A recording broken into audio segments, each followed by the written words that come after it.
There is a saying that has survived for decades, which says, "Don't listen to what a woman says, pay attention to what she does." That saying didn't last this long because it sounds clever or funny. It lasted because it is brutally true. And the reason it's true is simple.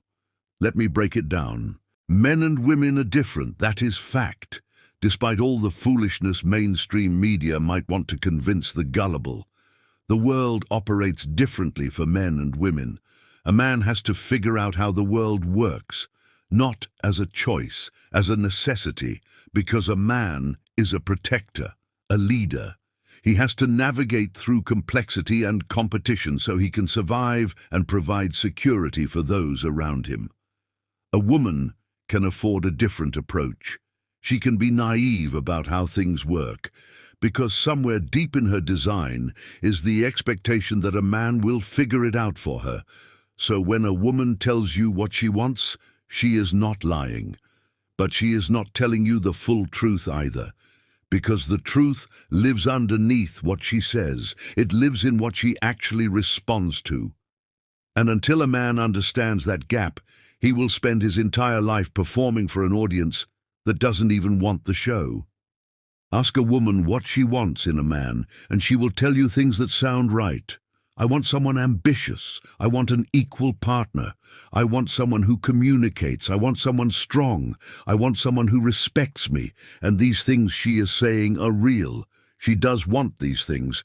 But what she is not saying, what she will not admit even to herself, is what lives underneath those words. When she says she wants an ambitious man, what she's actually saying is she wants a man who makes money, a man who is financially capable, a man who can provide. She will not say this directly because in modern culture saying you want a man's money sounds shallow. It sounds mercenary. So she hides it behind the word ambition. But watch what she actually does. She gravitates toward men with resources, men with financial stability, men who are building something profitable. So a woman will tell you she does not care about money and then walk away from a broke man for a wealthy one without hesitation. And she will not see the contradiction because she has convinced herself it is ambition she is responding to, not the security that money represents. As a man, you have to understand this and don't knock women for this, but learn that is this female nature. And as a masculine man, we want to provide our resources to women who are genuinely loyal, feminine, and respect masculinity. Masculine men are not conquering and building wealth to gather it for himself, but to give it away to ones he loves, the women he loves, his kids and family. Next, when she says she wants an equal partner, what she is actually saying is she wants a man who will lead, who will make decisions, who will not ask her permission for every move. She will not admit this because the narrative she has been fed says that wanting to follow a man is weakness. That partnership means 50-50. A woman grave leadership in every man she desires, but still will try to be equal to that man. That's just a contradiction of what she wants. The social construct of what society is telling her is conflicting with her nature. That equality she's asking for means she should be in control half the time. But watch what happens when she encounters a man who actually leads, who knows where he is going and moves with conviction, who does not ask her opinion on everything. She responds. Every single time, she may try to argue with him, she may push back, but underneath that resistance is attraction, because a woman is biologically wired to follow a man who can lead, and no amount of modern messaging can change what is built into her nature. Another thing women find attractive in a masculine man is his discipline. Discipline is the foundation underneath everything that makes a masculine man successful, the core to his success. This is what a woman is responding to when she says she wants someone who is honest or real. She wants a man who has mastered himself, not perfectly, but genuinely. A man whose word means something. A man who follows through on what he says.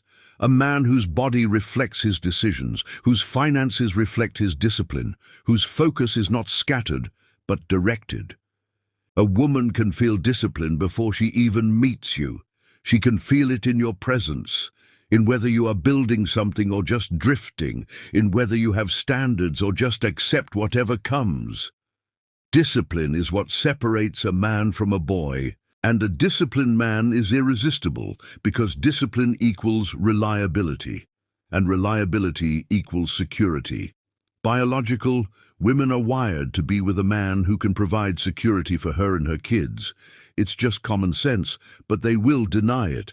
But if you understand this female nature, you can maneuver and move accordingly, lead her to this reality.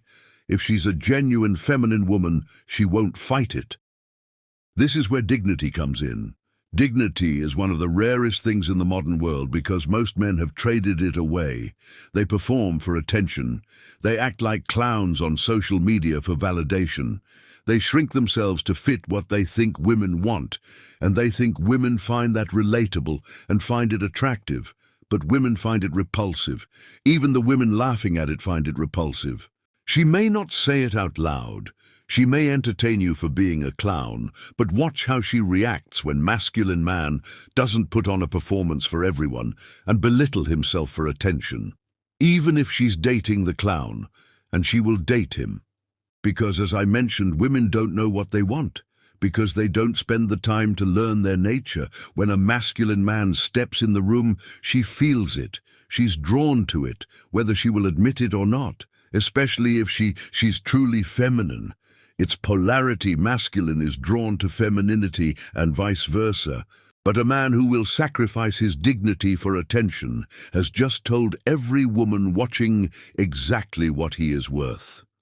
Nothing. A man who carries himself the same way in every room, online and offline, whether she is watching or not, that man is magnetic. Because that kind of man is rare.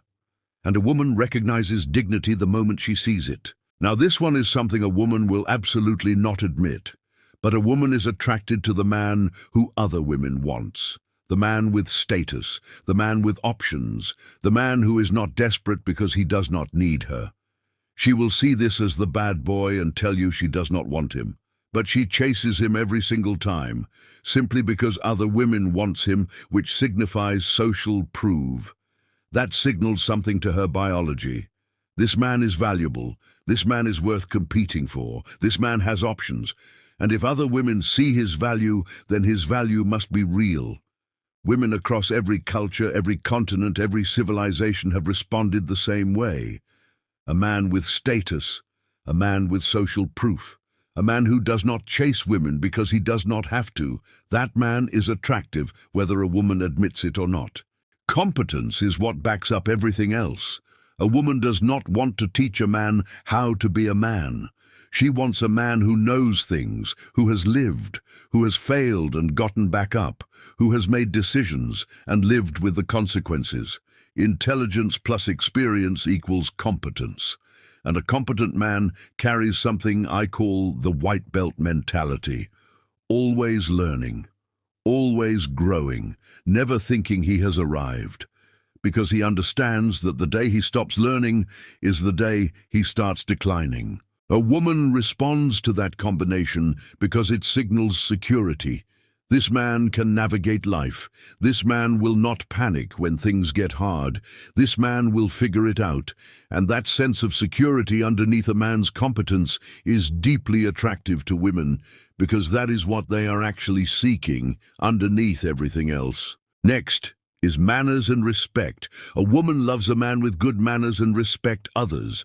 A masculine man who understands women knows that women are emotional beings and that the small things land deeper than the grand gestures. Opening a door, saying please and thank you, lending his jacket, walking on the outside of the street, pulling out the chair. These things are not weakness. These things are a man demonstrating that he understands the woman he is with, that he sees her, that he values her. Most men have been told these things are simping, that they are weak, so they stop doing them. And women who used to receive that treatment now feel invisible. But they will not admit it, because admitting it means admitting they were wrong about what they wanted. Chivalry did not die because men got lazy. Chivalry died because feminism told women they did not need it. and men, reading the environment, responded accordingly. If a woman is struggling, a man helps. If a woman is performing complete independence, that man steps back. Men mirror what the environment invites. And now both sides are losing something they actually need. Here is another one most men miss. A woman saying she wants honesty. She says she wants a man who will tell her the truth. And then when he does, when he tells her something hard, something she does not want to hear, she gets upset.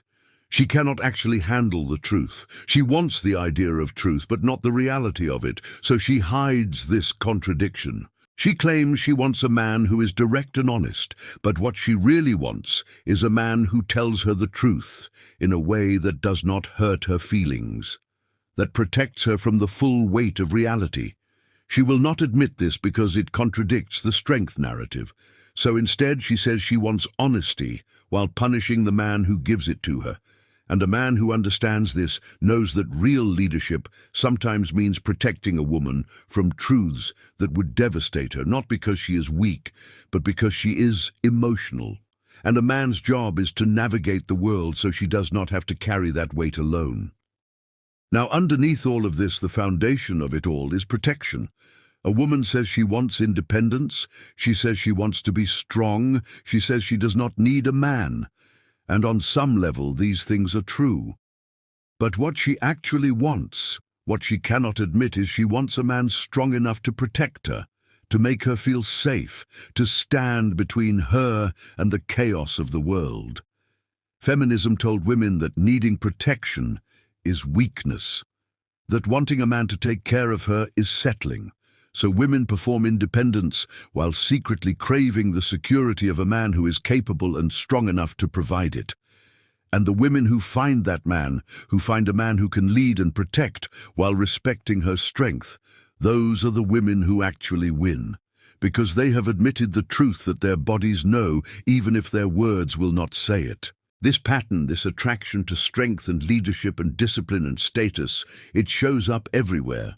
Not because women are programmed by culture, but because it is wired in, across Africa, across Asia, across ancient Europe and South America, from the beginning of time. Civilizations separated by thousands of miles with no way to communicate with each other, women arrived at the exact same conclusion about what attracts them. Why? Because it is not culture, it is biology. It is how God designed them to respond.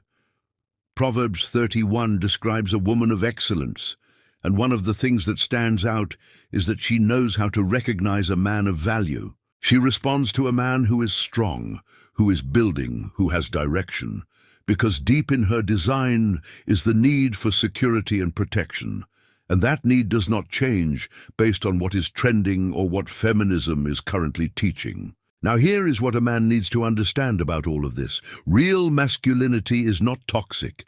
Toxic masculinity is abuse, control, aggression without purpose. That is broken men doing broken things. But somewhere the world decided that all masculine traits were dangerous, that strength was toxic, that leadership was control, that a man having standards was oppression, and a generation of men bought it. They softened themselves. They apologized for being male. They tried to become what they were told women wanted.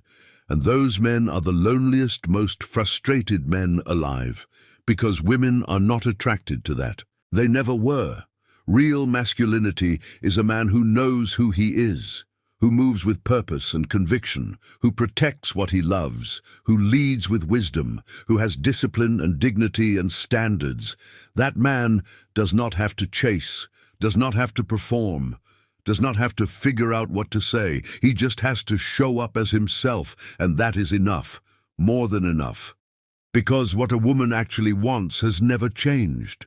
Not across cultures, not across centuries, not across anything the modern world has tried to tell her. She wants a man, a real one, a man who understands the world and navigates it with certainty, a man who has mastered himself, a man who knows his worth and will not negotiate it, a man who can lead her and protect her without making her feel small, a man who knows that strength and gentleness are not opposites, that leadership and respect can exist in the same person, that being masculine does not mean being cruel. Become that man, not for women, for yourself, because a man who has done this work, who has disciplined himself, who knows his dignity, who carries his competence with humility, who understands female nature and responds to it with wisdom, that man builds something real. That man leads, that man creates, that man protects, and everything else, including the right woman, follows naturally. Walk with God while you work for the crown. When he crowns you king, tell the world of the truth you found. That's king-level mindset. Kings don't beg, kings don't bow, kings build.